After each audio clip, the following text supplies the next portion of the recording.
میں سرتاج عالم خبر 7 سے ہم لوگ اتراکھنڈ کے ہلدوانی میں، اور ہلدوانی میں اس وقت ہم لوگ مجاہد چوک پر ہیں۔ جلوس محمدی ہلدوانی میں نکلنے والا ایتہاسک جلوس محمدی کی ابھی یہاں پر سماپن یعنی کہ اختتام ہوا، اور ابھی یہاں پر دعا مکمل ہو گئی۔ اب ہم بات کریں گے ان لوگوں سے جنہوں نے اس ایتہاسک جلوس میں یوپی کے دور میں بھی بڑی خدمتیں کی، بڑا سنگھرش کیا، تب یہ جلوس نکل پایا تھا۔ انتظار ممبر صاحب میرے ساتھ ہیں، ہم ان سے بات کریں گے، اور مولانا اکرم صاحب بھی ہیں، نبی کی سیرت پر ان سے بات کریں گے۔ لیکن انتظار ممبر صاحب جو کہ اس جلوس کے سنیوجک بھی ہیں، ہم لوگ ان سے بات کریں گے، اور اتر پردیش میں رہتے ہوئے اس چھوٹے سے شہر میں کس طرح سے شروعات ہوئی۔ ہلدوانی میں ڈاکٹر اندر ہردیش کا بھی اس میں بڑا رول تھا، جیسا کہ ہم لوگ جانتے ہیں۔ تو آپ ساتھیوں یہاں پر دیکھ سکتے ہیں انتظار ممبر صاحب آپ کے سامنے بیٹھے ہیں، میں ان سے بات کروں گا۔ مولانا عید الحسن صاحب بھی ہیں، یہ سب لوگ سنگھرش کے ساتھی ہیں۔ ممبر صاحب خبر 7 کے لائیو پر بڑا سواگت اور استقبال ہے آپ کا ممبر صاحب۔ ممبر صاحب کب سے اس کی شروعات ہوئی، کیسے جلوس نکل پایا تھا؟ سنا ہے بڑے سنگھرش کرنے پڑے تھے، اور اتر پردیش میں بھی کم شہروں میں ہی یہ شہر تھا جس میں شروعات ہوئی، بتائیں ذرا کیسے اور کب سے؟ اس میں سن 1970 کا بھی تحریک چلائی، 1977 سے؟ ہاں 77 78 79 80 تک ہم نے گرفتاریاں دی۔ 1980 تک گرفتاریاں دی؟ جی۔ تو پرشاسن منع کرتا تھا اس سے، میں سرکار منع کرتی تھی، پرمیشن نہیں تھی آپ لوگوں کو؟ پرمیشن نہیں تھی، اور اس کی وجہ سے کہ ہم میں سے ہی کچھ لوگ گمراہ ہو گئے تھے، وہ اس کی مخالفت کرتے تھے، تو ان کو یہ کہنا ہو رہا تھا کہ بھائی آپ کے یہاں سے مخالفت ہو رہی ہے۔ لیکن 1980 میں جب بنارسی داس گپتا چیف منسٹر تھے تو انہوں نے اس کی اجازت دی۔ اچھا، سی ایم تھے بنارسی داس گپتا، ہاں۔ ان کے دور میں اس کی اجازت ملی ہے؟ ان کے دور کیا میں کیا کرنا پڑا تھا اس جلوس کے لیے آپ کو؟ جلوس کے 3 سال ہم نے 4 سال گرفتاریاں دی۔ 4 سال گرفتاریاں؟ جی جی، اور 700 800 1200 اس طرح کے لوگ ہوتے تھے، سالانہ یہی کام تھا؟ یہی تھا۔ اور اس میں ہمیں پہلے سال بریلی بھیجا گیا، دوسرے سال انہوں نے کہا ہم دوسرے سال ایڈمنسٹریشن نے کہا کہ ہم الموڑے بھیجیں گے، تو اندر ہردیش نے اس کی مخالفت کری، انہوں نے الموڑے پہاڑ میں کہیں نہیں بھیجو گے، الموڑا جیل؟ ہاں۔ اچھا، جلوس محمدی والوں کو الموڑا جیل بھیجا جا رہا تھا، ہاں، ڈاکٹر اندر ہردیش نے مخالفت کری؟ سردی کا زمانہ تھا جی۔ تو انہوں نے کہا میں ایک ہلنے بھی نہیں دوں گی، تمہیں گرفتار کرنا ہے، رامپور بھیج دو، بریلی، مطلب پلین میں کہیں بھیج دو۔ کہاں بھیجا پھر؟ پھر ہمیں پہلے سال تو بریلی بھیجا تھا، جی۔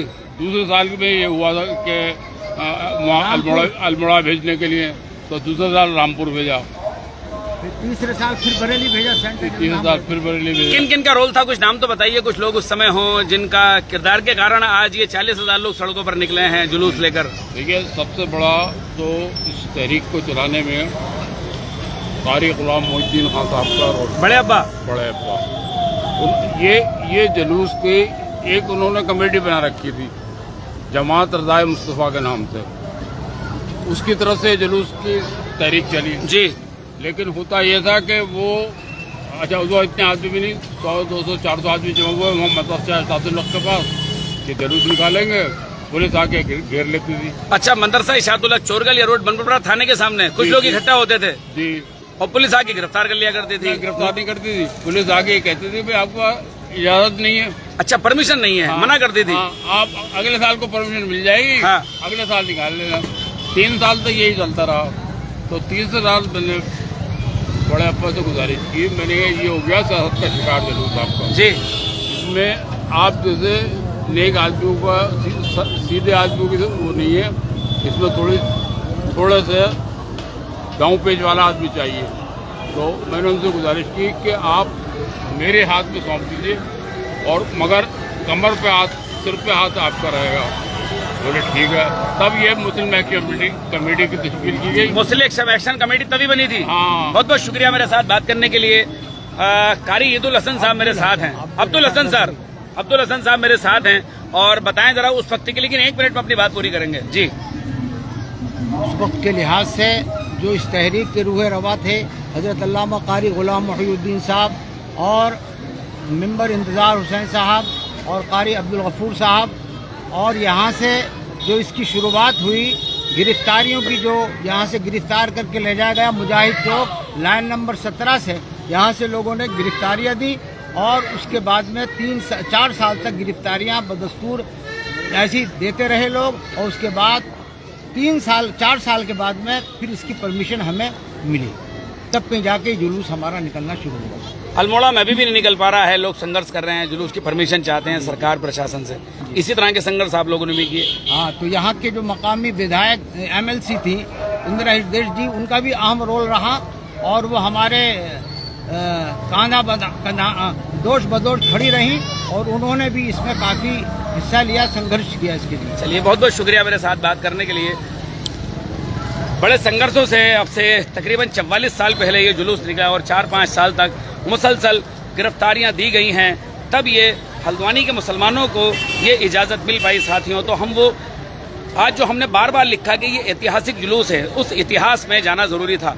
लेकिन अब मैं बात करूंगा हल्द्वानी में मुफ्ती मौलाना मोहम्मद अकरम साहब से, नबी की सीरत कम से कम आज बयान हो जाए, क्योंकि आज जिस तरह से जुलूस निकल रहा था तो वहाँ पर कई सारे साउंड एक साथ मिल रहे थे, तो वो बातें नहीं हो पा रही थी। मेरे साथ यहाँ पर बात करने के लिए हैं मुफ्ती अकरम साहब। खबर 7 के लाइव पर बड़ा स्वागत और इस्तकबाल है मुफ्ती साहब। मुफ्ती साहब, कहते हैं ईदों की ईद है आज का दिन।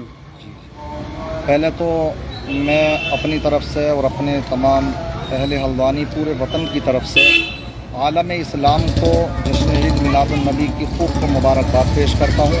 अल्लाह तबारक व तआला इस वाक़ई ईदों की ईद है, इसको सबके लिए मुबारक फरमाए और प्यारे आका सल्लल्लाहु ताला अलैहि वसल्लम के फैज़ान से सबको मालामाल फरमाए और उनकी तालीमात को हमको सही माना में अपनाने की तौफ़ीक़ रफ़ीक़ अता फरमाए। मैं चाहूँगा मुफ्ती साहब कि नबी की जो रोज़मर्रा की ज़िंदगी से जुड़ी जो तालीमात हैं, जो आज लोगों के लिए बेहद ज़रूरी हैं, ज़रा उनका थोड़ा बताएं। देखिए, सबसे पहली बात है कि हम कुरान में जैसे फरमाया मन युतिअ रसूल फ़क़द अता अल्लाह, जिसने रसूल की इताअत की उसने अल्लाह की इताअत की। इससे उनकी शान पता लगती है, उनका मकाम कितना बुलंदो बाला है। तो हमें आका की इत्तिबा करनी है। उनके जो इरशादात यानी उनकी ज़बान फैज़ तर्जमान से जो बातें सादिर हुई हैं वो हदीसें कहलाती हैं। उसमें हमारे लिए ज़िंदगी गुजारने के लिए सुबह से लेकर और शाम तक और शाम से लेकर के सुबह तक, यानी यूँ कह सकते हैं कि पैदाइश के वक्त से लेकर के मौत के वक्त तक ज़िंदगी गुजारने के लिए सब कुछ मौजूद है। इसलिए हमें जैसे कुछ बातें बता दें हज़रत। जैसे कि एक बहुत अहम फहम हदीस आपने सुनी होगी कि आका फरमाते हैं आतुल अजीरा क़ब्ल अन यजुफ़ारक़ुहु, आतुल अजीरा अजरहु क़ब्ल अन यजुफ़ारक़ुहु, कि मज़दूर को उसकी मज़दूरी उसका पसीना खुश्क होने से पहले दे दो। आप हम देखते हैं क्या इस पर अमल है हमारा। जो भी आज जिस डिपार्टमेंट में भी हैं, ये सब जानते हैं कि कोई भी मुल्क उस वक्त तक तरक्की नहीं कर सकता जब तक कि हम मज़दूरों को खुशहाल ना रखें। इसलिए मज़दूरों को खुशहाल रखना बहुत ज़रूरी है। आका ने ये हमारे लिए कितना अहम सबक रखा। नबी ने झूठ बोलने के लिए क्या कहा, किसी का हक मारने के लिए क्या कहा, जरा बताएं। आका इरशाद फरमाते हैं अगर कोई इंसान झूठ बोलता है तो जो उसके दोनों कांधों पर फरिश्ते हैं, तो उस मुंह से जो बदबू निकलती है झूठ बोलने की बुनियाद पर, तो वो फरिश्ते दूर हो जाते हैं। आप अंदाजा लगा सकते हैं। किसी का हक मारने के लिए क्या कहा हज़रत? हक मारने के लिए आप ये समझ सकते हैं, आका ने इरशाद फरमाया मन क़तअ शिब्रम मिनल अर्दि ज़ुल्मा तव्वक़हुल्लाहु इय्याहु यौमल क़ियामति मिन सब'i अर्दीन। अगर किसी ने किसी की एक बालिश्त ज़मीन जुल्मन नाहक हड़प ली, तो कल क़यामत के दिन अल्लाह तबारक व तआला 7 ज़मीनों के तबक़ात को तोक बनाकर उसकी गर्दन में डाल देगा और उससे ये कहा जाएगा कि इसको खींच। और बाज़ रिवायतों का मफ़हूम यह है कि उसको उसमें अंधा दिया जाएगा और वो इसी जुल्मो शिकार में ही रहेगा। आप अंदाज़ा लगा सकते हैं, क्योंकि जब सरताज भाई जब पट्टा कट्टा, जब इंसान की रजिस्ट्री होती है तो वो सिर्फ इसी एक तबके की नहीं होती, 7 ज़मीन का मालिक बनता। तो ऐसे ही जब वो मारेगा किसी का हक एक बालिश्त, तो 7 ज़मीन के तबक़ात तोक बनाकर उसकी गर्दन में डाल दिए जाएंगे। हज़रत, मैं जानना चाहूँगा कि अमूमन लोग ये समझते हैं कि इस्लाम में मर्दों के हुकूक ज़्यादा हैं और औरतों के हुकूक बहुत कम है। तो मुझे ज़रा थोड़ा सा बताएं कि औरतों को किस तरह से बेहतर सलूक करने के लिए कहा गया है, औरतों को हुकूक किस किस तरह से बेहतर किए गए हैं, चाहे वो वाइफ के तौर पर हो, चाहे माँ के तौर पर हो, चाहे बेटी या बहन के तौर पर हो, ज़रा मुझे ये बताएं। बेटी है जिसके यहाँ पैदा हो जाए, समझ रहे हैं, तो बेटे के लिए ये फजीलतें नहीं है, मगर जिसके यहाँ बेटी की विलादत हो तो अल्लाह तबारक व तआला फरिश्तों को हुक्म देता कि उसके घर को आगोश रहमत में ले लें। सुभान अल्लाह। तो रहमत के फरिश्ते उसको अपनी आगोश में ले लेते हैं, और साथ ही साथ जब तक बाप के घर पर रहे तो वो रहमत है, और अगर किसी के साथ उसका जब निकाह हो जाए तो उसके लिए हुक्म होता है शोहर के लिए कि वो उसके साथ हुस्न सुलूक करे। हुस्न सुलूक करे। जी, हुस्न सुलूक का लफ्ज़ ये हो तो मुख्तसर गया, मगर है बड़ा जामे, है बड़ा जामे।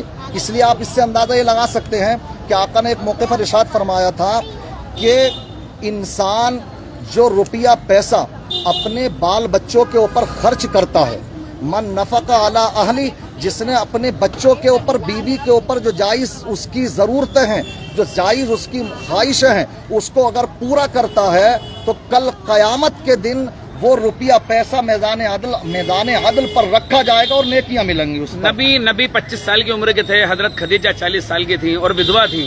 क्या पैगाम है इस बात पर? क्या कहने, सुभान अल्लाह। आज वो लोग जो आका के ऊपर कभी हजरत आयशा को लेकर के माज़अल्लाह वो तरह तरह की बकवास करते नजर आते हैं, इसलिए मैं पैगाम ये देना चाहूँगा कि प्यारे आका सल्लल्लाहु ताला अलैहि वसल्लम की भरी जवानी है, 25 साल की उम्र है और वो विधवा है, और ये वो ज़माना है, ये आज का ज़माना नहीं, आज का कल्चर नहीं कि अगर आज कोई विधवा को सीने से लगाता तो ये मेरे आका का सदका है, क्योंकि मेरे आका ने सीने से लगाना सिखा दिया है। लेकिन उस ज़माने में जबकि उनको मनहूस जाना जाता था, बल्कि अगर किसी के शोहर का इंतकाल हो जाता तो ये समझा जाता था कि इसी मनहूस औरत की बुनियाद पर शोहर का इंतकाल हुआ, तो जहाँ पर जलाने के कल्चर थे तो उस बीवी को शोहर के साथ जिंदा जला दिया जाता था। जहाँ दफनाने का था तो वहाँ पर उस बीवी को शोहर के साथ जिंदा दफना दिया जाता था। आज मुझे अफसोस होता कि जो आज हमारी बहुत सी बहन है आज ये बातें कहती नजर आती हैं कि इस्लाम हमारे साथ अन्याय कर रहा है, जुल्म व तशद्दुद कर रहा है, तो मैं कहता हूँ शायद वो दीन के करीब नहीं है। अगर आका की तालीमात को पढ़ लेती तो अगर ये शोहर के पास में है तो कहा जा रहा है हुस्ने सुलूक से पेश आए, और अगर यही माँ बन जाए तो उस बेटे के लिए हुक्म है, उस औलाद के लिए हुक्म है कि ये माँ है, इसके कदमों के नीचे तुम्हारी जन्नत है। उफ भी ना करें माँ बाप, उफ भी ना करें। उफ का मतलब होता कि इंसान जैसे कभी कोई बीमार पड़ जाए, और इसकी एक बहुत सी तफसीर है लफ्ज़ उफ की भी, लेकिन एक तफसीर के मुताबिक मैं आपको बतलाता चलूँ कि अगर इंसान बीमार पड़ जाए, मिसाल के तौर पर माँ बाप बीमार पड़ गए, अब कभी कंडीशन यूँ भी बन जाती है कि उनको पेशाब पखाना भी बिस्तर पर ही कराना पड़ता। अब इंसान जब उनकी खिदमत कर रहा, खिदमत से वो जी नहीं चुरा रहा बल्कि खिदमत कर रहा है, लेकिन उस वक्त जब वो खिदमत करने में आता है, ऐसा भी ना करो क्योंकि हो सकता है कि तुम्हारे वो माँ बाप ये समझें कि ये मुझसे नफरत कर रहा है। इसलिए आप अंदाज़ा लगा सकते हैं उफ तक भी करने का हुक्म नहीं है। हमारे मज़हब इस्लाम में ये चीज़ें थी कि माँ बाप का मकाम क्या है, ये सबसे जी हजरत, कारोबार करने के लिए क्या तालीम नबी की है लोगों के लिए? बड़ी वाज़े और रोशन है। इंसान को कुरान में अल्लाह ने बयान फरमाया वहल्लल्लाहुल बैअ व हर्रमर रिबा, अल्लाह ने बिजनेस इसको जायज़ करार दिया है और रहा सूद ये नाजायज़ और हराम करार दिया है। इसलिए हमें बिजनेस करना चाहिए, अल्लाह ने इसमें बरकत रखी है, हलाल में बरकत रखी है, हराम में बरकत नहीं है। कोई जिसका कोई धर्म ही नहीं, अगर नाजायज़ तरीके से खाता कमाता, हो सकता है उसे पनप जाए, मगर एक ईमान वाले को ये हराम का पैसा नहीं पनप सकता हैगा, ये तो निकलता, और इसके निकलने के रास्ते बहुत है सरताज भाई। अच्छा हजरत, आज जिस तरह से बेरोजगारी हो गई है, नशाखोरी हो रही है, शराब नोशी हो रही है, चोरियां हो रही हैं, मेरे नौजवानों को कुछ पैगाम दे दीजिए, नबी की कोई हदीस दो मिनट बता के कि एक नौजवान ने, आप भी तो नौजवान थे, आप भी तो एक नौजवान थे और कभी कोई गलत काम नहीं किया। मैं इसमें यही कहना चाहूँगा कि करबला याद है आपको, करबला की तारीख याद है? हाँ। हजरत इमाम कासिम की उम्र 19 साल, हजरत अली अकबर की उम्र 21 साल, समझ रहे हैं, ये नौजवान हैं। आज मैं पूछना चाहता हूँ हमारे 21 साले और 19 साले और 20 साले नौजवान ये कहाँ हैं? ये पता लगा कहीं टेम्पो में बैठे नज़र आ रहे हैं, समझ रहे हैं, कहीं नशों में मुब्तला हैं, ये करते नज़र आ रहे हैं, और हम अभी पिछले महीने में जुलूस उनका भी निकालते हैं बहुत से लोग, समझ रहे हैं, हालांकि उसमें नहीं है इजाज़त इस बात की, लेकिन निकालते हैं। तो एक तरफ हम हजरत कासिम को भी पढ़ते हैं, हजरत अली अकबर को भी पढ़ते हैं, और दूसरी तरफ नबी के नवासे शराब की बोतलें, आका के गुलाम के हाथ में शराब की बोतल तो सही नहीं लग सकती है। नबी के नवासे तो करबला में थे, नबी के नवासे जो नौजवान थे वो तो करबला में थे जी। इस्लाम पर आँच जन्नत में नौजवानों के सरदार, जवानी के आलम में उन्होंने अपनी जवानियां पेश कर दी, अपनी जवानियों को लुटा दिया, लेकिन जर्रा बराबर उन्होंने आका की नाना जान की शरीयत पर आँच नहीं आने। अच्छा हजरत, मैं बस आखिरी बात आपसे करना चाहूँगा, क्या नबी के जो तौर तरीके हैं वो उठने से लेकर यानी कि सोने तक, और मतलब जिंदा जब आप हैं तब भी और जब आप दुनिया से चले गए तब भी, तो उनकी तालीम साथ रहती है? इसीलिए मैं कहता हूँ, हमारे उलमा बयान फरमाते हैं कि ये जुलूस सिर्फ एक दिन का नहीं है, समझ रहे हैं, जुलूस ये एक दिन का नहीं है, बल्कि एक मिस्री आलिम, आज बहुत से लोग एतराज़ करते हैं ये अजमियों का तरीक़ा, ये हिंदुस्तान, पाकिस्तान, बांग्लादेश वगैरह में शायद बनाया जाता, मगर मैं तो देता हूँ सोशल मीडिया का ज़माना है, आज इस ज़माने में आप देख सकते हैं कि अरब ममालिक में कितने अच्छे अंदाज में जिसने ईद मिलादुन नबी मनाई जा रही है। तो साथ ही साथ अरब के एक आलिम हैं, मिस्री आलिम, वो बयान करते हैं, नहतफिलु फ़ी कुल्ली सनतिन वफ़ी कुल्ली शहरिन वफ़ी कुल्ली उसबुइन वफ़ी कुल्ली यौमिन वफ़ी कुल्ली सातिन वफ़ी कुल्ली लहज़तिन, हम आका का मीलाद तो हर साल ही नहीं, हर साल भी मनाते हैं, हर महीने भी, और हर हफ्ते भी, और हर घंटे भी, हर मिनट भी मनाते हैं। जो आका का वफादार गुलाम होगा, जो आका का सच्चा वफादार गुलाम होगा, तो वो कभी भी आका की मोहब्बत को एक लम्हे के लिए भी अलग नहीं करेगा। चलिए, बहुत बहुत शुक्रिया मेरे साथ बात करने के लिए। मैं यही कहूँगा कि सिर्फ एक दिन नारे लगा लिए, जुलूस निकाल लिया, इसको सब कुछ ना समझे। ये सब कुछ नहीं, बल्कि ये मोहब्बत के इजहार का एक तरीका है, एक हिस्सा है, ये एक हिस्सा है, इसको सब कुछ ना समझा जाए। बल्कि आका ने जैसे नमाज उनकी आंखों की ठंडक है, माँ बाप को खिदमत करना, बीवी के साथ उसने सलूक करना, अपने बच्चों की सही तरबियत करना। मगर आज हमारे साथ साथ में जो पेरेंट्स हैं, जो वालिदैन होते हैं, वो कितना ध्यान रखते हैं कि आज हमारे माशरे में ये बातें नहीं राइज हो चुकी हैं कि अगर किसी के बेटे की तनख्वाह अगर सैलरी 50,000 रुपये हो तो वो मूंछों को ताव देते नजर आते हैं कि है तो 50,000 मगर 1 लाख पड़ जाती है। ये खुश होने का मकाम था। अगर वाकई वो ओवरलोड करके काम कर रहा है, ओवर टाइम काम कर रहा है, फिर मेहनत करके कमा रहा है, सुभान अल्लाह, स्वागत है उसका, और अल्लाह ताला मजीद तरक्कियां अता फरमाए। मगर ये जो घूसखोरी, रिश्वतखोरी, नाजायज तरीके से जो दूसरों के नाजायज तरीके से पैसे को कमा करके ला रहा, बाप को चाहिए कि वहाँ पर उससे उसी वक्त में क्लास ले। हजरत, अपने शहर और मुल्क से मोहब्बत करने पर नबी की कोई तालीम है तो मुझे जरूर बता दें, और 30 सेकंड में बता दें इस बात। प्यारे आका सल्लल्लाहु ताला अलैहि वसल्लम ने जो पैगाम दिया वो यही पैगाम दिया। आका मदीने भी तशरीफ ले गए जहाँ पैदा हुए, लेकिन वहाँ के लिए आका रोते थे, समझ रहे हैं। आका बयान फरमा, बिल्कुल मक्के के लिए आका फरमाते अगर तुम जाओ तो जमजम लेकर के आना, जमजम लेकर के आना कि अल्लाह ने उसमें शिफा भी रखी है और रहमत भी रखी है, बरकत भी रखी है। तो ये मेरे आका वतन के लिए तड़प नहीं रहे। कहाँ पैदा हुए? मक्के में, और जब हिजरत करने पर मजबूर हो गए, जब जालिमों ने उनको रहने नहीं दिया मक्के में, तो आका 53 साल जिंदगी गुजारने के बाद जो फिर मदीने में तशरीफ लेकर के गए, तो आका उधर को मुँह कर करके मक्के को याद करते हैं। और सहाबाए किराम के ताल्लुक से तो खूब मशहूर है, चेहरे पीले पड़ गए, बुखार आ गए, इतनी याद उनको आई। तो ये आका का जो वफादार होगा, गुलाम होगा, जैसे आका ने अपने वतन से मोहब्बत की है, तो अल्हम्दुलिल्लाह जो भी कहीं भी मुसलमान होगा तो वो अपने वतन से वैसी ही मोहब्बत करता है। और हदीस की बात के, हम तो कुरान की बात करेंगे इसमें। अल्लाह तबारक व तआला फरमाता, मिनहा खलकनाकुम व फीहा नुईदुकुम व मिनहा नुखरिजुकुम तारतन उखरा। अल्लाह फरमाता हमने तुम्हें इस मिट्टी से पैदा फरमाया। क्या बात है। मुफस्सिरीन बयान फरमाते हैं इंसान की जो पैदाइश है जिस जगह की मिट्टी से होती है, अल्लाह तबारक व तआला वो असबाब पैदा फरमाता है कि इंसान उसी जगह दफन के वक्त में पहुंच जाता है। तो हमसे ज्यादा कौन वफादार होगा? हमसे सबूत मांगे जा रहे हैं कि अल्हम्दुलिल्लाह हम तो इसी मिट्टी से पैदा हुए हैं और इसी में जाएंगे और इसी से इंशाअल्लाह क़यामत के दिन उठाए भी जाएंगे। चलिए, बहुत बहुत शुक्रिया मेरे साथ बात करने के लिए। मुफ्ती मौलाना मोहम्मद अकरम से हम लोग बात कर रहे थे। आज हमने आपको जुलूस की तमाम तस्वीरें दिखाई, लेकिन ये बात बड़ी ज़रूरी थी कि जो हमने मुफ्ती मोहम्मद अकरम साहब से की, और वो नबी के तालीम के ताल्लुक से बता रहे थे, औरतों के हुकूक, मर्दों के हुकूक, माँ बाप के हुकूक, पड़ोसी के। आपको झूठ नहीं बोलना है, आपको हमेशा सच बोलना है, किसी का हक नहीं मारना है। इस ताल्लुक से हम बात कर रहे थे कि शरीयत ने कितनी खूबसूरत बातें समझाई हैं तमाम दुनिया के लोगों को। जो मानता है वो बेहतरी की तरफ है। दूसरा, हमने बात की इंतज़ार मेंबर साहब से। जी हाँ, आज 60 वार्ड मेंबर हैं नगर पालिका के। कितने लोग उनको मेंबर साहब कहते हैं, लेकिन इंतज़ार साहब को सारा शहर मेंबर साहब कहता है।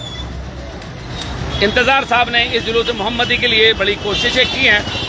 इस ऐतिहासिक जुलूस के इतिहास को बताया। उसके अलावा मौलाना हसन साहब से भी हमने बात की, वो भी इसी ताल्लुक से बता रहे थे। तो साथियों, आप हमारे साथ पूरे दिन जुड़े रहे, आपका बहुत शुक्रिया। और हमने कोशिश की कि आज आपको सारी तस्वीरें आप तक हम लोग पहुंचा सकें, और जिस तरह हम सभी मज़हबों के तमाम यात्राएं, तमाम तस्वीरों, महोत्सव सबको पहुंचाते हैं, जुलूस मोहम्मदी को भी हमने इसी तरह आप तक पहुंचाने की कोशिश की। तो साथियों, आपको ईद मिलादुन नबी की खबर 7 की पूरी टीम और सरताज आलम की ओर से आपको बहुत मुबारकबाद। हमारे सभी फॉलोअर्स को, सभी दर्शकों को, सभी विज्ञापन दाताओं को, हमारी फिक्र करने वाले लोगों को, हमारे लिए दुआ करने वाले लोगों को, साथियों आप सबको बहुत मुबारकबाद। तो साथियों, आज शाम को भी यहाँ पर जो लंगर आम होंगे उनकी तस्वीरें भी हम आपको दिखाएंगे। उसके अलावा आज पूरे बनभूलपुरा, जवाहर नगर, किदवई नगर, इंदिरा नगर, ये सब इलाके आज सजने वाले हैं। लोग अपने घरों से लेकर गलियों, मस्जिदों, मदरसों, खानकाहों, दरगाहों सबको सजाने वाले हैं। वो तस्वीरें भी हम आप तक पहुंचाएंगे। तो साथियों, आपको हमारी लाइव कवरेज कैसी लगी बताना ना भूलें, और इसमें लाइक, शेयर और कमेंट ज़रूर करें। साथियों, मैं चलता हूँ। मैं आपका दोस्त, आपका भाई, मैं सरताज आलम, खबर 7 हल्द्वानी।